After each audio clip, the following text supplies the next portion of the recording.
చరిత్రలో ఒక గొప్ప వ్యక్తి, అద్భుతమైన ఒక గొప్ప సాక్షి, అలాగే క్రైస్తవ ప్రపంచానికి ఎప్పుడు గుర్తు చేసుకోదగిన ఒక అద్భుతమైన ఒక వ్యక్తి గురించి ఒక మాట చెప్తాను. హోరేషియో స్టేఫర్డ్ అనే ఒక గొప్ప వ్యక్తి. హోరేషియో స్టేఫర్డ్ అనే ఒక అద్భుతమైన భక్తుడు.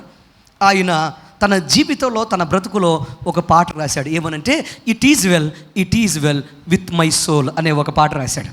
It is well with my soul.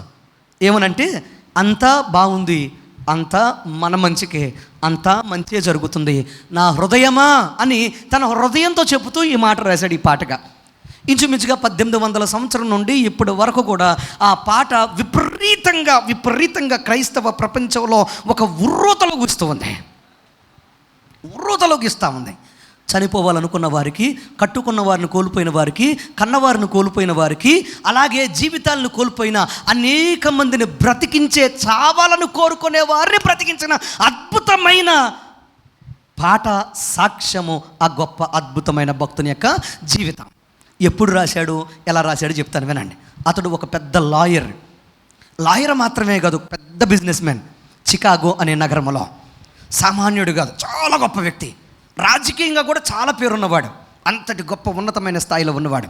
కానీ గొప్ప ఆస్తిపరుడే కానీ కన్న కొడుకు భయంకరమైన వ్యాధితో చచ్చిపోతాడు. చనిపోయినా కానీ దేవుని మీద ఎంత మాత్రం కూడా ఆయాసం పెంచుకోకుండా దేవుడే ఇచ్చాడు, దేవుడే తీసుకున్నాడని నమ్మకంగా బ్రతుకుతాడు. ఆ తర్వాత కొంతకాలానికి భయంకరమైన ఒక అగ్ని ప్రమాదం జరిగి తన యొక్క వ్యాపారం అంతా కాలిపోయి, ఆస్తులు కాలిపోయి రోడ్డున పడతాడు, అప్పులు పాలవుతాడు. అయినా కానీ నా దేవుడు నాకుంటాడు అని దేవుని కోసం నమ్మకంగా బ్రతికాడు. ఏమాత్రం కూడా నాకు టెన్షన్ వచ్చింది, నాకు బాధ వచ్చింది, నేను భరించలేకపోతున్నాను, నాకు హెడ్ఏక్ ఎక్కువైపోయిందని వెంటనే వెళ్ళి ఎంత మాత్రము ఏంటది చెప్పండి, ఏంటది వెంటనే ఇంత బాటిల్ తాగలా, లేకపోతే ఏదో ఒకటి తాగేసి తన బాధను తీర్చుకోవాలన్న ప్రయత్నం చేయాల. నా దేవుడు నాకుంటే చాలు, బాధలో కూడా నాకు విడుదల ఇవ్వగలడని, నాకు క్షేమాన్ని ఇవ్వగలడని దేవుడు నమ్మాడు. కొంతకాలము తర్వాత ఇదంతా భార్య చాలా బాధతో, వేదనతో, కొడుకు పోయిన డిప్రెషన్లో ఉంటుందని తన భార్యను తీసుకొని విహారయాత్రకు ఒక చోటకు వెళ్ళొద్దాం, స్థలం మారితే బాగుంటుందని బయలుదేరి వెళ్ళే లోపల తన యొక్క కంపెనీ వారు అంటారు, అంటే కంపెనీలో సహ ఉద్యోగులు, తన దగ్గర ఉన్న కొంతమంది డైరెక్టర్లు అంటారు, ఈరోజు రేపొద్దున మనకు ఒక ప్రత్యేకమైన మీటింగ్ ఉంది, బోర్డు మీటింగ్ ఉంది, ఆ బోర్డు మీటింగ్ కంపల్సరిగా మీరు అటెండ్ అవ్వాలి అని అంటే, అప్పుడు భార్యతో చెప్తాడు, తనకున్న 4 కుమార్తెలను తీసుకొని నువ్వు ముందు వెళ్ళు, నేను వెనక ఉన్న షిప్లో వస్తాను అని చెప్పి ఒక షిప్లో వారిని పంపిస్తాడు. వారు షిప్లో పంపిస్తూ ఉండగా వారు ప్రయాణం చేసి 1 రోజు 2 రోజుల ప్రయాణం చేసిన తర్వాత ఒక భయంకరమైన సంఘటన, ఒక భయంకరమైన తుఫాను ఆ షిప్ను కొట్టి ఆ షిప్పు బద్దలైపోయి మునిగిపోద్ది. ఎప్పుడైతే ఆ షిప్ మునిగిపోయిందో అందులో ఈ హోరేషియో స్టేఫర్డ్ యొక్క కుమార్తెలు 4 అలాగే భార్య చిక్కుకుపోతారు.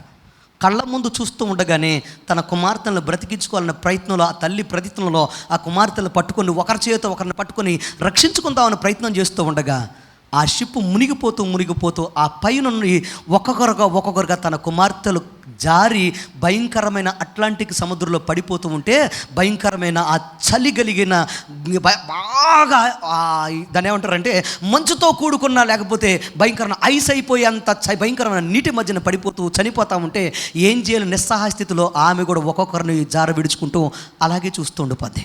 కొంతసేపటికి ఆమె కూడా మునిగిపోద్ది. కానీ కొంతమంది రక్షించే కొన్ని పడవలు వచ్చి తల్లిని మాత్రమే రక్షిస్తారు. 4 పిల్లలు చెప్పండి, 4 కుమార్తెలు చచ్చిపోతారు. ఆమె గమ్యస్థానానికి చేరిన తర్వాత ఆమె తన భర్తకు ఒక ఫోన్ చేసి ఇలా అంటుంది, ఏమని తెలుసా, I am saved but I lost my daughters. I am saved, I lost our daughters, what can I do అని అంటుంది. నేను కాపాడబడ్డాను, కానీ 4 కూతుర్లు, మన 4 కూతుర్లు చనిపోయారు, కోల్పోయాను. నేనేం చేయాలి ఇప్పుడు, నేనేం చేయగలను ఇప్పుడు, నేను ఎందుకు కాపాడబడ్డాను ఇప్పుడు అని ఎప్పుడైతే ఏడుస్తుందో, అసలే కుమారుని పోయిన బాధలో ఉంది, ఇప్పుడు 4 కుమార్తెలు పోయేటప్పటికి భార్యనైనా బ్రతికించుకుందామనే వేదనతో పరిగెట్టుకుంటూ వస్తూ ఉంటాడు.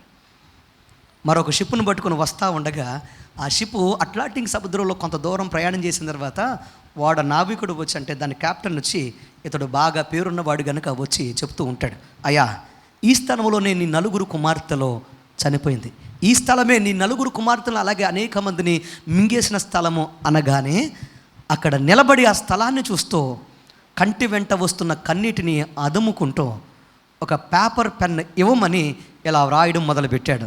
It is well with my soul. అంతా మంచే, అంతా మంచికే, నా ప్రాణమా తొందరపడకు, అంతా మంచికే. ఏమి జరిగినా చెప్పండి, ఏమి జరిగినా, దుఃఖమైనా, బాధైనా, కష్టమైనా, కన్నీరైనా, ఏదైనా దేవుని కృపే, మంచికే. నా ప్రియ తమ్ముడు, చెల్లి, ప్రియ సహోదరి, సహోదరుడా, ఆ భక్తుడు ఆ తర్వాత కాలంలో అనేక మంది సేవకులను పోషించి, అనేక మంది మిషనరీని పోషించి, అనేక మందికి సహాయం చేస్తూ గొప్ప జీవితాన్ని అనుభవించిన గొప్ప దైవ సేవకుడు. చప్పట్లు కూడా దేవుని నామాన్ని గణపరచండి. అంటాడు ఏమని తెలుసా, కష్టాలు, నష్టాలు, బాధలు సముద్రపు అలల వలె నా మీదకి వచ్చి పడినా it is well with my soul. ఎన్ని శ్రమల వంటి భయంకరమైన అలలో నా మీద పడినా అంతా మంచికే, నా దేవుడు ఉన్నాడు నాకు. ఆయన తప్పకుండా నా పక్షాన పనిచేస్తాడు.